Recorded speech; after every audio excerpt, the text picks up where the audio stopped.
ॐ अज्ञानतिमिरान्धस्य ज्ञानाञ्जनशलाकया चक्षुरुन्मिलितं तस्मै श्रीगुरवे नमः। श्रीचैतन्यमनोभीष्टं स्थापितं येन भूतले स्वयं रूपा कदा मह्यं ददाति स्वपदान्तिकम्। वन्देऽहं श्रीगुरो श्रीयुतापदकमलं श्रीगुरून् वैष्णवं च श्रीरूपं सागरजातं सहगणा रघुनाथान्वितं तं सजीवं साद्वैतं सावधूतं परिजनसहितं कृष्णचैतन्यदेवं श्रीराधा कृष्णपादान् सहगणा ललिता श्रीविशाखान्वितांश्च नमो विष्णुपदाय कृष्णपृष्ठाय भूतले श्रीमते भक्तिवेदान्त स्वामिनीति नामिने नमस्ते सरस्वते देवे गौरवाणी प्रचारिणे निर्विशेषा शून्यवादी पाश्चात्यदेशतारिणे नमो महावदन्याय कृष्ण प्रेम प्रदायते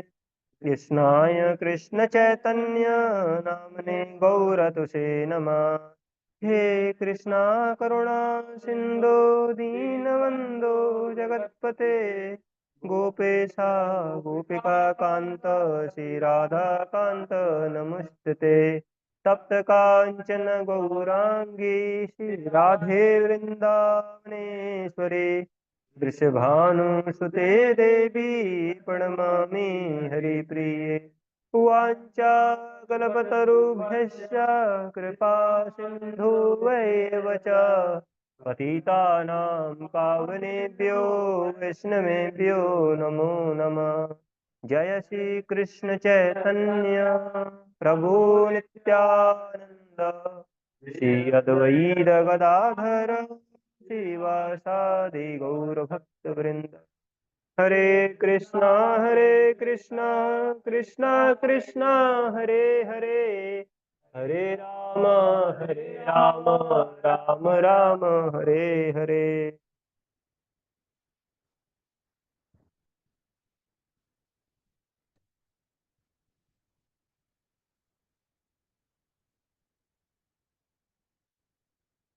हरे कृष्णा। आज की भगवद गीता क्लास में सभी भक्तों का हार्दिक स्वागत है। तो आज हम 45 और 46 श्लोका के ऊपर चर्चा करेंगे। हिंदी हिंदी देना, हिंदी करा देना अंदर होगा।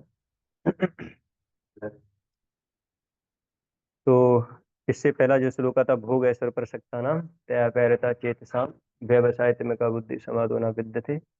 तो इस पे काफी हमने चर्चा किया डिटेल में, कैसे वो भक्ति में बाधा बनते हैं, सेंस ग्रेटिफिकेशन और मेटी ऑपुलेंसेज। इसके बाद में भगवान बताते हैं श्लोका नंबर 45।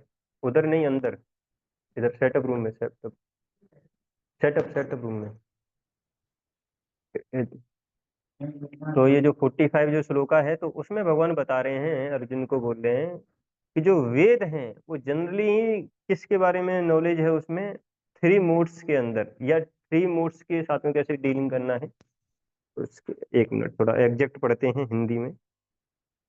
वेदों में मुख्यतया प्रकृति के 3 गुणों का वर्णन हुआ है। हे अर्जुन, इन तीनों गुणों से ऊपर उठो। समस्त द्वैतों और लाभ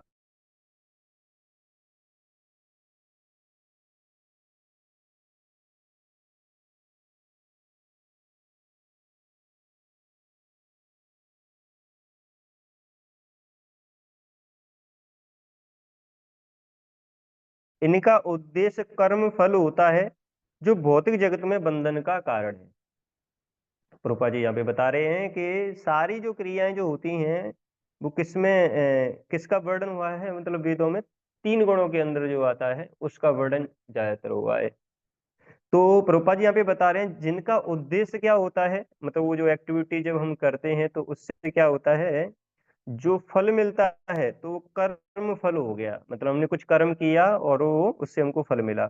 पर लेकिन जब हम ये करते हैं तो हम क्या करते हैं, इस भौतिक जगत से बंध जाते हैं, मतलब भौतिक जगत में बंध जाएंगे। केवल हमने अगर काम किया और काम का जो फल हमको मिला और उसको हमने भोगा या अपनी इंद्रिय तृप्ति वगैरह में लगाया, या अपने लिए लगाया अगर केवल, तो वो किसका कारण बन जाता है, वो बॉन्डेज का कारण बन जाता है। तो यहाँ पे ये प्रभुपाद जी बता रहे हैं, वेदों में मुख्यतया सकाम कर्मों का वर्णन है जिससे सामान्य जन क्रमशः इंद्र तृप्ति के क्षेत्र से उठकर आध्यात्मिक धरातल तक पहुंच सकें। तो कोई ऐसा बोल सकता है कि भाई वेद को पढ़ने का भी तो जरूरत ही नहीं है ना। अगर मान लीजिए वेदों में कुछ ऐसी चीजें दे रखी हैं जिसको पढ़ के कर्म बंधन हो जाएगा, है ना, इस भौतिक संसार में हम तो फंस जाएंगे। तो अगर ऐसी चीज है कि भौतिक संसार में अगर हम फंस रहे हैं तो वेदों को पढ़ने का जरूरत ही नहीं है। तो प्रभुपाद जी यहाँ पे क्या बता रहे हैं अगली लाइन में, कि ये जो वेद में ये जो दे रखा है, अगर इससे भी अगर व्यक्ति थोड़ा थोड़ा इसको करता रहेगा तो उसका जो है थोड़ा थोड़ा ये बुद्धि जो है थोड़ा थोड़ा खुलेगा, बहुत धीरे धीरे। जैसे अगर मान लीजिए आपको 100 फ्लोर, जैसे आपने देखा है ना, जैसे पाम पैराडाइज में उस दिन संकीर्तन करने गए थे, तो उसमें कितना story building, I think 12 story building है ना, 12 मंजिल है शायद, वो 12 13 जो भी। तो अगर मान लीजिए किसी को 12th फ्लोर पे अगर पहुंचना है, तो ऑफ कोर्स वो तो लिफ्ट से जाएगा, है ना। पर अगर मान लीजिए कोई सीढ़ी से जाएगा तो नहीं पहुंचेगा, क्या पहुंचेगा, पर समय कितना लगेगा, बहुत समय लगेगा, और थका थका। तो ऐसे ही है, ये क्या है कि अगर मान लीजिए वेदों में केवल अगर हम इसी पे चले जाएंगे, है ना, जो हमने देखा था कि कैसे जो डेमीगॉड्स वगैरह का वर्शिप करते हैं, तो अगर हम केवल उन चीजों में अगर लग जाएंगे जो रिचुअलिस्टिक एक्टिविटीज होती हैं, तो इससे क्या होता है कि मतलब हमारा जो बुद्धि है थोड़ा धीरे धीरे खुलता है। तो यहाँ पे फिर क्या बता रहे हैं प्रभुपाद जी, कृष्ण अपने शिष्य तथा मित्र के रूप में अर्जुन को सलाह देते हैं कि वह वेदांत दर्शन के आध्यात्मिक पद तक ऊपर उठे, जिसका प्रारंभ ब्रह्म जिज्ञासा तथा परम आध्यात्मिक पर प्रश्नों से होता है। मतलब जब व्यक्ति ये चीज करने लग जाता है, मतलब ब्रह्म जिज्ञासा और या कुछ क्वेश्चन आंसर जब करने लग जाता है, तो वो ऐसा माना जाता है कि आध्यात्मिक पद की तरफ जो है वो बढ़ रहा है। फिर बता रहे हैं प्रभुपाद जी, इस भौतिक जगत के सारे प्राणी अपने अस्तित्व के लिए कठिन संघर्ष करते रहते हैं।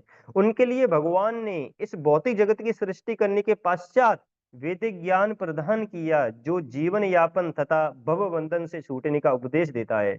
जब इंद्र तृप्ति के कार्य तथा कर्मकांड समाप्त हो जाते हैं, तो उपनिषदों के रूप में भगवत साक्षात्कार का अवसर प्रदान किया जाता है। ये उपनिषद विभिन्न वेदों के अंश हैं, उसी प्रकार जैसे भगवत गीता पंचम वेद महाभारत का एक अंग है। उपनिषदों से आध्यात्मिक जीवन का शुभारंभ होता है। जब तक भौतिक शरीर का अस्तित्व है तब तक भौतिक गुणों की क्रियाएं प्रतिक्रियाएं होती रहती हैं। मनुष्य को चाहिए कि सुख दुख या शीत ग्रीष्म जैसी द्वैतताओं को सहन करना सीखें और इस प्रकार हानि तथा लाभ की चिंता से मुक्त हो जाएं। जब मनुष्य कृष्ण की इच्छा पर पूर्णतया आश्रित रहता है तो यह दिव्य अवस्था प्राप्त होती है। तो प्रभुपाद जी लास्ट में बता रहे हैं कि जब तक हमारे पास में भौतिक शरीर रहेगा तब तक हम इन तीन मतलब जो मूड्स होते हैं उनमें हम थोड़ा बंधे रहेंगे। हमारी सारी एक्टिविटी उन्हीं उन्हीं के अनुकूल रहती हैं या उसी के हिसाब से हम करते रहते हैं। पर लेकिन जो मनुष्य है उसको क्या करना पड़ेगा, ये सारी जो डुअलिटीज है उनको क्या करना पड़ेगा, टॉलरेट करना पड़ेगा। और जो कि कब हो सकता है, ये दिव्य जो क्या बोलते हैं उसको, दिव्य अवस्था, ये जो दिव्य अवस्था है वो हम कब प्राप्त कर पाएंगे। तो प्रभुपाद जी बता रहे हैं, जब मनुष्य कृष्ण की इच्छा पर पूर्णतया आश्रित रहता है तब जाके ये दिव्य अवस्था आएगी कि हम जो है यहाँ के जो भौतिक संसार के सुख दुख और शीत ग्रीष्म जैसी द्वैतताओं को सहन कर पाएंगे। कब, जब हम भगवान पे फुली सरेंडर हो जाएंगे। तो प्रभुपाद जी यहाँ पे ये बताना चाह रहे हैं कि कैसे पहला सेक्शन में तो ये बताया कि कैसे इस संसार में जो भी काम हम कर रहे हैं वो तीन मूड्स के अंदर आता है। तो भगवान अर्जुन को बोल रहे हैं कि इन मूड से थोड़ा ऊपर आइए, है ना, क्योंकि ये जो भी हम काम करते हैं वो क्या करता है, वो कर्म बंधन में हमको फंसा देता है। कर्म बंधन में फंसा देगा तो हम यहीं के यहीं पड़े रह जाएंगे। इसलिए प्रभुपाद जी ने बहुत अच्छा है, प्रभुपाद जी ने इतना मेहनत करके, है ना, सारे इतने लिटरेचर्स दिए और कृष्णा कॉन्शियसनेस प्रोसेस इतना ब्यूटीफुल तरीके से प्रेजेंट किया, जिससे कि हमको चीजों को छोड़ने का जरूरत नहीं पड़ेगा।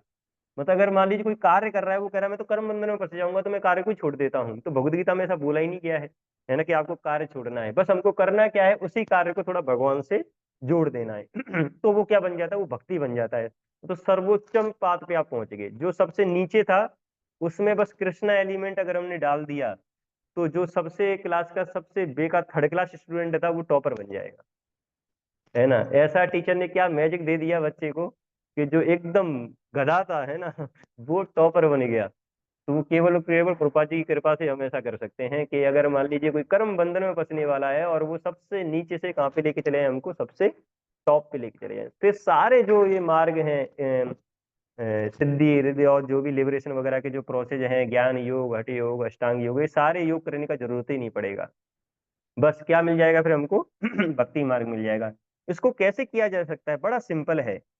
अगर कोई व्यक्ति भोग बनाता है, तो भोग जब वो बनाता है तो ऐसा बताया जाता है कि उसमें बहुत पाप रहता है। जो भी अगर हम खाने के लिए कोई भी चीज बनाते हैं तो उसमें वो पाप रहता है उसमें। क्यों पाप रहता है? क्योंकि जो भी भोग बनाएंगे उसके जो इंग्रेडिएंट्स होते हैं, तो वो कहते हैं हमारे पास में, मान लीजिए किसी ने पेड़ को काटा होगा, है ना, तो अब पेड़ भी क्या है, उसमें भी तो आत्मा है। आपने उसको मार दिया, उसका सिन लगेगा, तो वो सिन थोड़ा उसमें एंटर कर गया। फिर उसको रेडी करते समय इतनी सारी जीवात्माओं का मतलब मृत्यु हो जाता होगा। मान लीजिए कोई व्यक्ति लेके आ रहा है मार्केट में बेचेगा, तो जीवात्मा वगैरह मर जाती हैं बहुत सारी, है ना।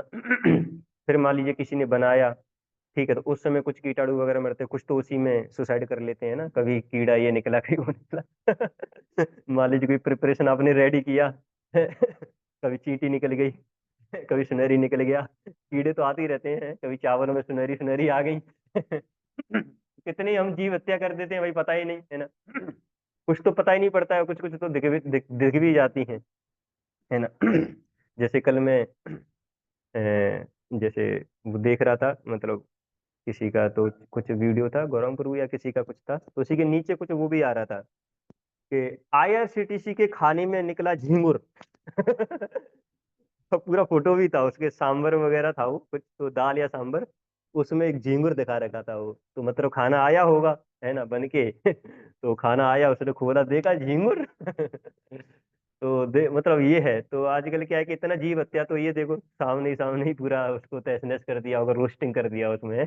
झींगुर का स्वाद डाल दिया उसमें, फ्लेवर। तो ऐसे करके इतनी सारी जीव हत्या हो जाती है, मतलब भुआ बनाते समय, है ना। तो इसमें क्या जाता है, बहुत सारा पाप अक्यूमुलेट हो जाता है, पर लेकिन भगवान क्या बोलते हैं फिर, अगर तुम इसी को क्या कर दो, मेरे को ऑफर कर दो, बस उसके बाद में सारे जो पाप हैं इसमें से मैं क्या करूंगा, मैं सारे के पाप निकाल लूंगा इसमें से। फिर ये क्या बन जाएगा, वो भगवान का ब्लेसिंग बन जाता है वो, और भगवान की मर्सी है वो। फिर जब हम उसको खाते हैं तो वो सिन नहीं, फिर हम क्या होंगे, जो हमारे जो सिन हैं जो पहले से, वो भी चले जाएंगे। एक तो होता है कि बिना ऑफर किए हुए खाना खाएंगे तो सिन और लगेगा।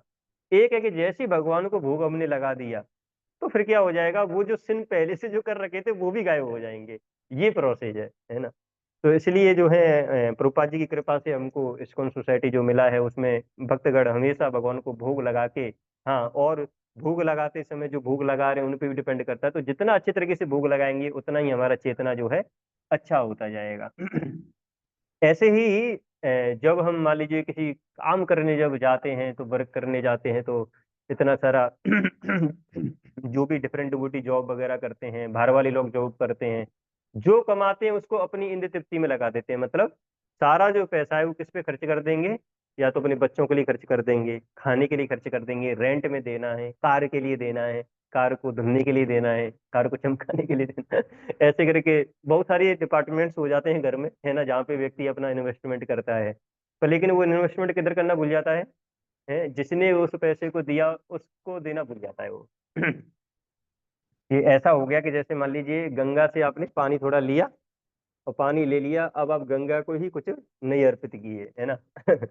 या पिताजी ने मान लीजिए 10 रसगुल्ले दिए खाने को, है ना, और पिताजी ने दे दिया, उसके बाद में बच्चा जो है लेके चला गया, पिताजी को पूछा भी नहीं, है ना। दे तो पिताजी रहे हैं ना। तो ऐसे ही क्या है कि पिताजी ने जो हमको दिया, भगवान कृष्ण ने जो सारी चीजें हमको दी, तो उनको ही बिना मतलब उनके पास में ना ले जाके हमने क्या किया, केवल और केवल हमने अपना ही यूटिलाइज कर लिया उसको पूरा का पूरा। तो इसको क्या बताया गया है कि जो ये मनी है, जब हम कमाते तो उसमें भी पाप है भाई, है ना।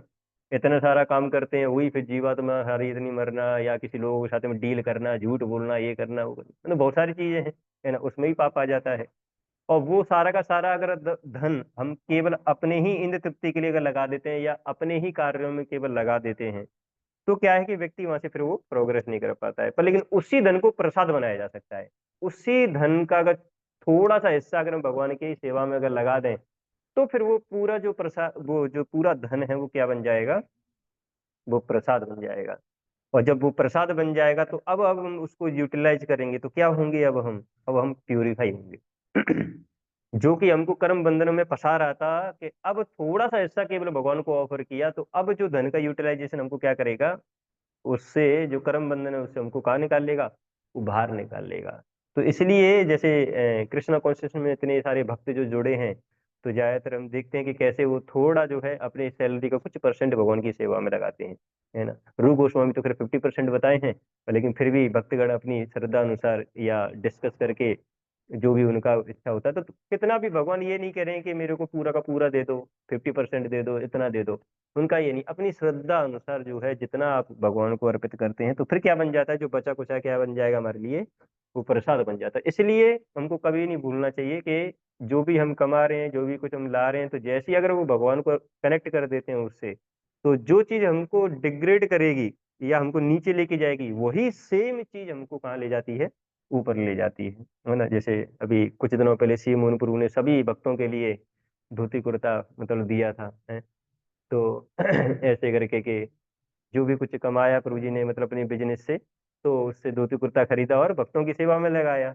तो इससे क्या हो जाता है, जो मनी है वो क्या बन जाता है, स्पेशलाइज बन जाता है ना। अभी माता जी थी बीना माता जी, वो भी सब भक्तों के लिए धोती कुर्ता वगैरह या और भी जो स्पॉन्सर वगैरह करती हैं माता जी, कुछ डोनेशन वगैरह देती हैं, तो उससे क्या हो जाता है, मनी क्या बन जाता है, स्पिरिचुअलाइज बन जाता है। अभी अपना गोवर्धन वाला कैंप हुआ, अनीता माता जी वहाँ पे इतना मतलब पूरा भाव सप्ताह कराई, तो क्या हो गया, उनका मनी पूरा का पूरा स्पिरिचुअलाइज हो गया, है ना। मतलब माता जी ने इतना सेवा किया, इतने सारे थोड़ा डिफिकल्टीज वगैरह भी थी पर लेकिन सबको सहा तो इट इज द ग्रेटनेस। तो ऐसे करके क्या है कि काफी सारे भक्त और भी भक्त हैं, है ना। जैसे ऑनलाइन में शायद क्लास कर रहे होंगे, तो बहुत सारे सभी भक्त जो हैं इतना कंट्रीब्यूट करते हैं, तो उन सबका जो ये मनी है वो क्या बन जाता है, स्पिरिचुअलाइज बन जाता है, पूरा स्पिरिचुअलाइज हो गया। तो वो क्या करता है, उनको एलिवेट करता है जब हम उसका यूज करते हैं। पर लेकिन बाहर वाले व्यक्ति वो यूज करेगा, खुद के लिए यूज कर रहा है, उसको ऐसा लग रहा है मैं तो कोई गलत काम कर ही नहीं रहा, पैसा आ रहा है ना, ढंग से मैं कमा रहा हूँ, और बस अपनी बच्चों की सेवा में, अपनी सेवा में, पत्नी की सेवा में, घर की सेवा में, सब में लगा रहा हूँ। उसको ऐसा लग रहा है कि वो पाए जीवन जी रहा है, पर लेकिन वो पाए जीवन है ही नहीं। उसमें इतने सारे सीन इन्वॉल्व होते हैं, तो वो उसको क्या करता है डिग्रेड करता है। तो इसलिए डिवोटीज को इसका इम्पोर्टेंस पता है कि कैसे अगर हम इस चीज को भगवान से थोड़ा कनेक्ट कर देंगे, तो वही चीज हमको क्या कर देगी, थोड़ा हमको एलिवेट कर देगी। तो ये यहाँ पे प्रभुपाद जी पहले उसमें बता रहे हैं। दूसरे में बता रहे हैं कि कैसे, देखो भाई, जब तक भौतिक शरीर है, इवन प्योर डिवोटी जो है, तो जब तक जो उनका तो बॉडी स्पिरिचुअलाइज हो जाता है, पूरा का पूरा इफेक्ट ही नहीं पड़ता है ना पर लेकिन अभी हम कंडीशन सोल हैं, तो भौतिक बॉडी लेके बैठे हुए हैं, तो क्या है, 3 मोड्स के अंदर रिएक्शन आता रहता है थोड़ा थोड़ा। कभी बीमारी आ जाएगी, कभी एक कोई परेशानी, कोई दूसरी परेशानी, तो ये आता रहता है। वो क्यों आता रहता है, कि प्रभुपाद जी यहाँ पे बता रहे हैं क्योंकि मोड्स के अंदर में हमारा एक्शन हो रहा है, तो उसका रिएक्शन मिलेगा ही मिलेगा, है ना। तो ये तो मिलना ही मिलना है। पर लेकिन भगवान यहाँ पे क्या बता रहे हैं कि हमको इसको क्या करना पड़ेगा, टॉलरेट करना पड़ेगा। और ये दिव्य अवस्था कब आएगी हमारी, जब मनुष्य को ये पूर्ण विश्वास हो जाएगा कि कृष्ण हमारी, या कृष्ण की इच्छा पे पूर्ण विश्वास जब हमको हो जाएगा, या भगवान को जब फुली सरेंडर्ड हो जाएंगे, तब जाके ही हम इन सारी चीजों को टॉलरेट कर पाएंगे नहीं तो इस संसार की कोई भी छोटी सी अगर परेशानी होगी, वो हमको विचलित कर जाएगी, है ना। जैसे भक्ति तीर्थ महाराज, लास्ट स्टेज में उनको कैंसर हुआ था, है ना।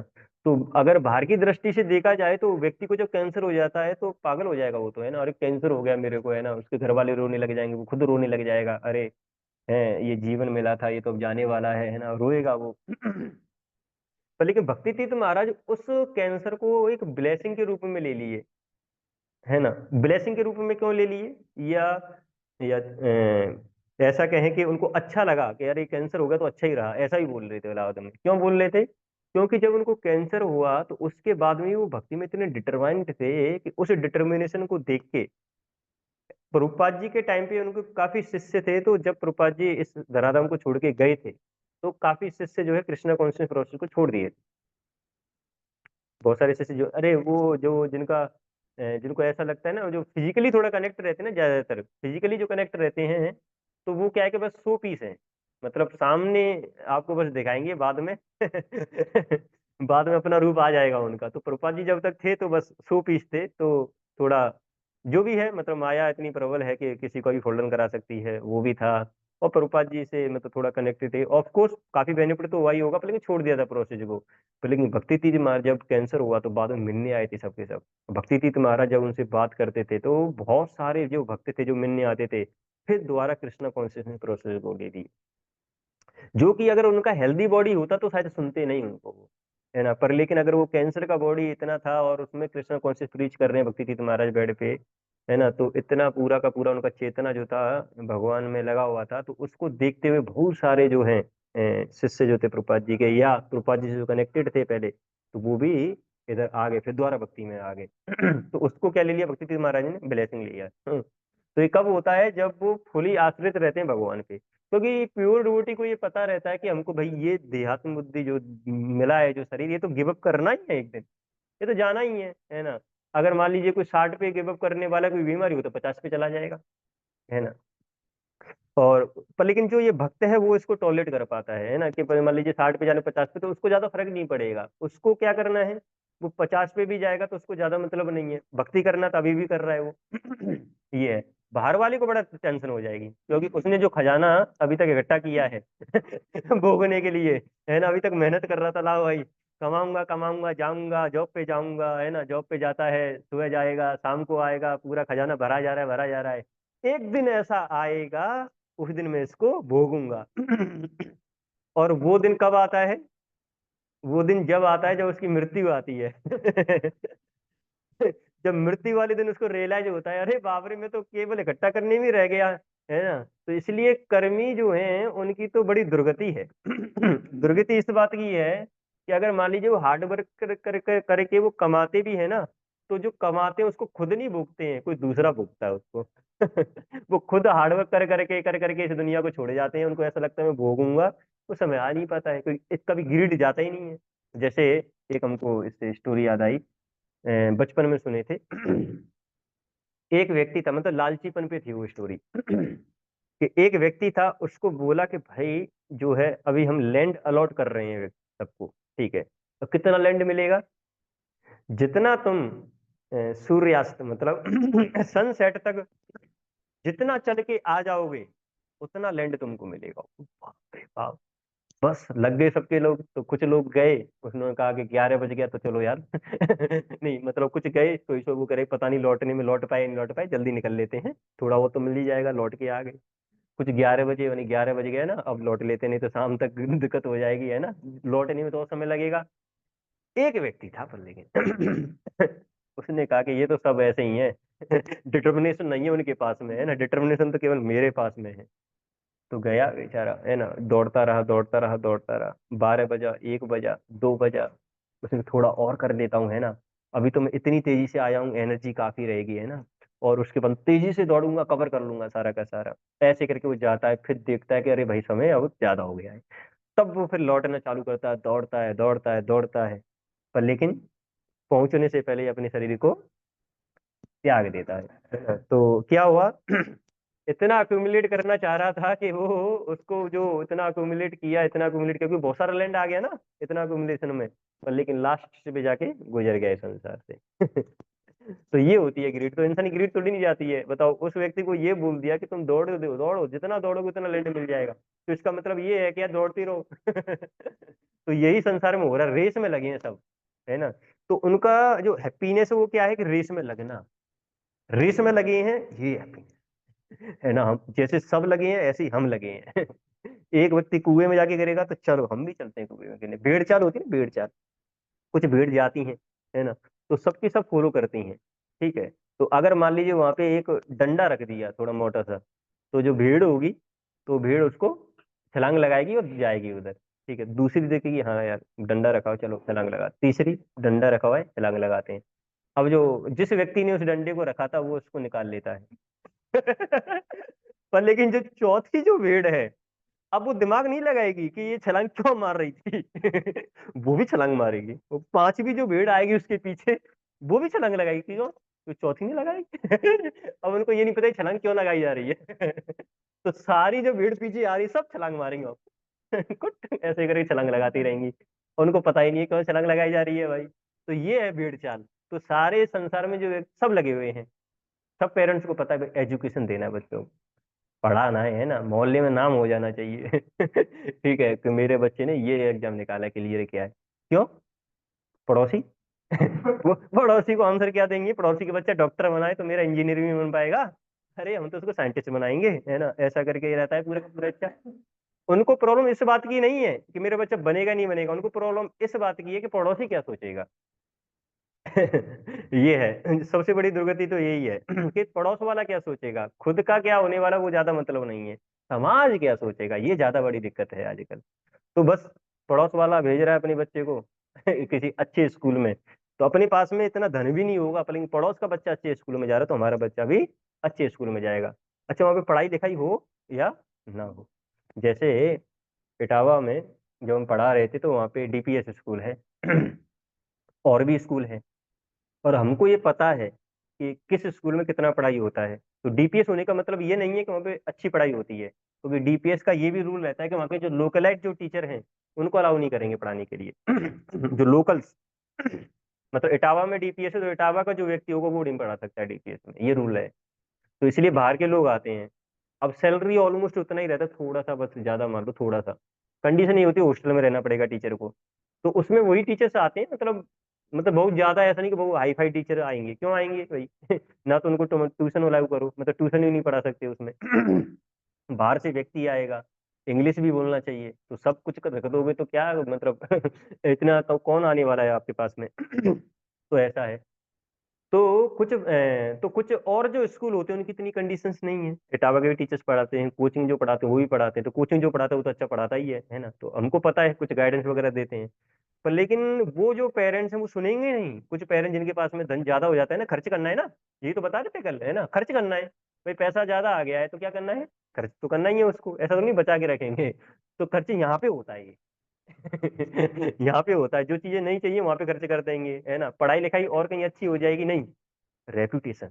डीपीएस में पढ़ रहा है मेरा बच्चा, कोचिंग के पड़ोस में ही मकान था, हमने बोला भाई ये दो तीन माउंट लिटरा जी स्कूल है, इसमें एक अच्छे टीचर से वहां पे पढ़ा लीजिए। नहीं सर, डीपीएस में पढ़ाएंगे।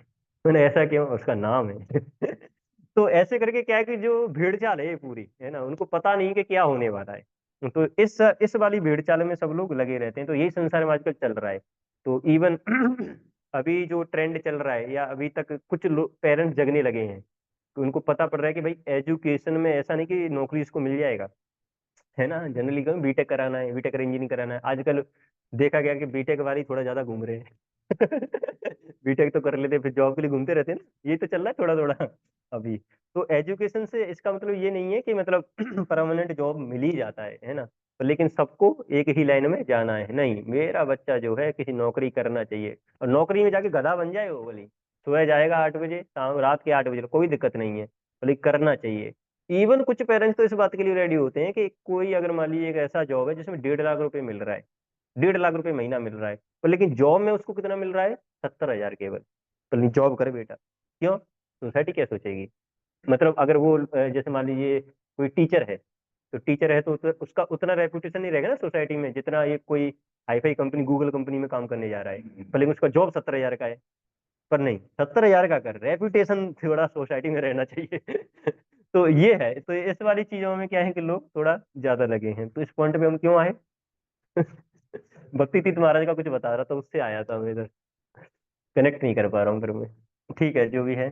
तो उनको क्या है कि कैंसर हुआ था, तो वो क्या है कि उसको सह लिए पूरा, है ना, ज्यादा उससे विचलित नहीं हुए। ऐसे जयानंद प्रभु, है ना, उनको जब लास्ट स्टेज पे उनको भी कैंसर हुआ था ना प्रभु जी, हाँ उनको भी कैंसर हुआ था, तो हॉस्पिटल में गए। तो हॉस्पिटल में जब गए थे तो उससे ज्यादा विचलित नहीं हुए कि मेरे को कैंसर हुआ हुआ है ना। फिर क्या करने लगे, जो साइड वाला जो व्यक्ति था उसको प्रीच करने लग जाते थे, है ना। और दूसरा चीज, अगर कैंसर हो गया है तो उसको बेड रेस्ट का जरूरत है ना, बेड पे तो सोएगा नहीं, बेड पे हम नहीं सोएंगे, प्रभुपाद जी का फोटो रखेंगे, हम नीचे सोएंगे। देखिए कितना, मतलब ये व्यक्ति कौन कर सकता है ये वाला काम? जो आउट ऑफ बॉडीली प्लेटफॉर्म है वही कर सकता है ये। जो बॉडीली प्लेटफॉर्म वो कहेगा अरे प्रभुपाद जी थोड़ा आप देखो ना बॉडी। थोड़ा अभी तक आपकी सेवा की है, इतनी अच्छे से की है, हेल्दी बॉडी थी, गौ नेता आपका सेवा किया है, प्रभुपाद जी आपका ही सेवा किया है, अभी थोड़ा हम असमर्थ है थोड़ा सा। तो ऐसे करके, ऑफ कोर्स अगर हमारा इतना लेवल नहीं है तो वैसे ही एक्ट करेंगे, पर लेकिन हम यहाँ पे ये प्रभुपाद जी जो लिख रहे हैं यहाँ पे उसके साक्षात्कार एग्जाम्पल्स हैं ये, है ना। कैसे जयानंद प्रभु, है ना, इनको कैंसर हुआ है पर लेकिन ये प्रीच कर रहे हैं दूसरे को, है ना। दूसरे को प्रीच करते जा रहे हैं कि भाई तुम ये बॉडी नहीं, तुम क्या हो, आत्मा हो, भगवान की भक्ति करना चाहिए, कैंसर हो रखा है, डॉक्टर बोल रहा रेस्ट कर लो भाई।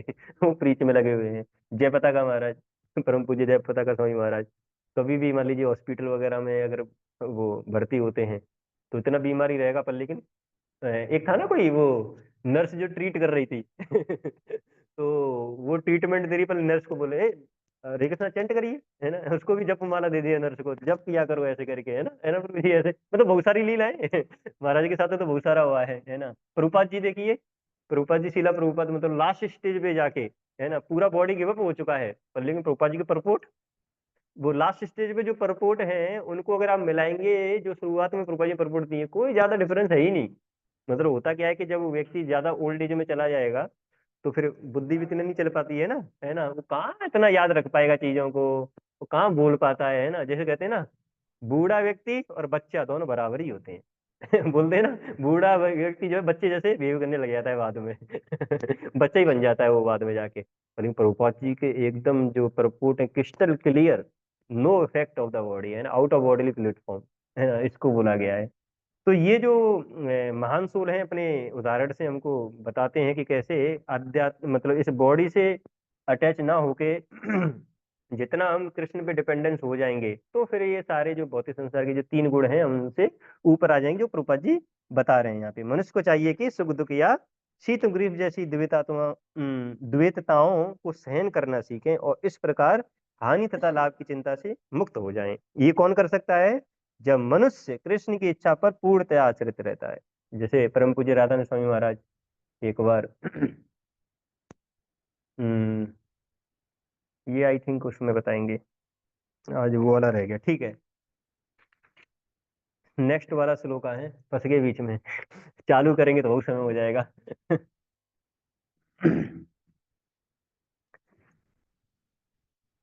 ठीक है, अगर किसी का कोई क्वेश्चन है तो पूछ लीजिए, नेक्स्ट श्लोका कल ही लेंगे हम, 46 जो है, अभी उसको चालू करेंगे तो फिर ज्यादा समय हो जाएगा। किसी का कोई क्वेश्चन, प्रश्न?